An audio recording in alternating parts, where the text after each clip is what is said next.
One of the core teachings that we find in Buddhism is to understand the pain and suffering as a part of life, and also to see the suffering and the pain as it is. But this is easier said than done. Okay, because most of the time, when we go through painful feelings and painful situations in life, we used to worry, we used to become frustrated, and we fall down mentally. But the Buddha offers us a different way of thinking, to see this pain and to see this suffering, to use it. Use that experience to add more meaning to our life. So today, let's talk about how can we move through painful situations in life. According to Buddhism, the Buddha gives a wonderful simile for this. The Buddha says, suppose they were to strike a man with a dot, and then they would strike him immediately afterwards with a second dot, so that the man would feel a feeling caused by two dots, two arrows, when the uninstructed worldling is being contacted by a painful feeling. He feels two feelings, bodily physical feeling and the mental feeling or physical suffer and mental suffer.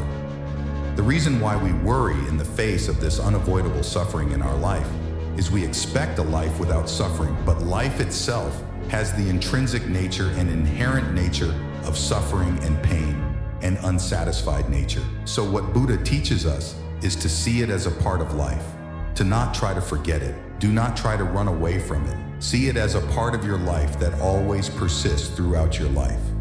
And the Buddha says that when an ordinary person goes through these feelings to escape from this pain, what he does is he seeks delight in sensual pleasures. He chases behind sensual pleasures to distract himself. So that is the normal reaction, isn't it? Normally, when someone goes through a painful feeling, when someone goes through a difficult time in his life, they chase behind sensual pleasure to distract their brains.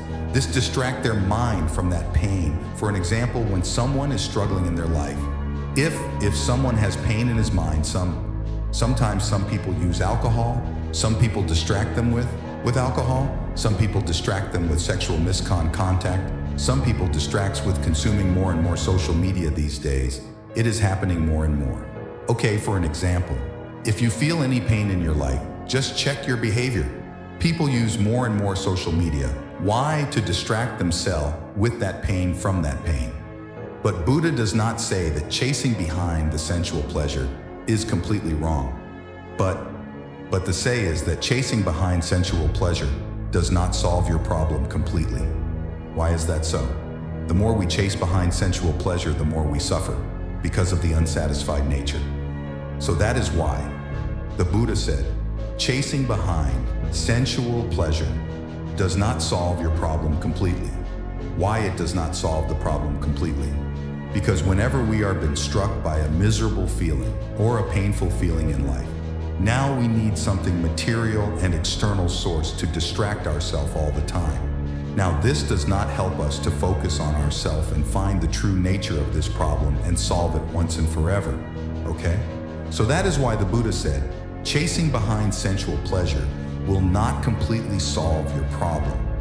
Instead of chasing behind the sensual pleasure to distract ourselves, the Buddha says that look at the pain as a part of life that is unavoidable. And the Buddha says that pain is an inevitable condition in life, but worrying is an option that we choose. Worrying is always optional. So the Buddha used a special term to these ups and downs in life. He called it 8 world conditions. The Buddha said that these 8 worldly conditions prevails in this world every time the Buddha says gain and loss dispute and fame, blame and praise and pleasure and pain. These 8 worldly conditions revolve around the world, and the world revolves around these 8 worldly conditions. So these 8 worldly conditions are like the 2 phases of the same coin. We cannot separate it. So the Buddha says that do not worry too much more than needed about these painful situations in life, rather than worrying about it. We always have the choice to stay away from worrying, because pain is an inevitable condition, but worrying is an optional thing, is a choice that we make in our life. So keep this amazing sentence in your mind. Pain is inevitable, worrying is optional. Keep that in your mind and stay strong. Stay safe. Now wood. Hi.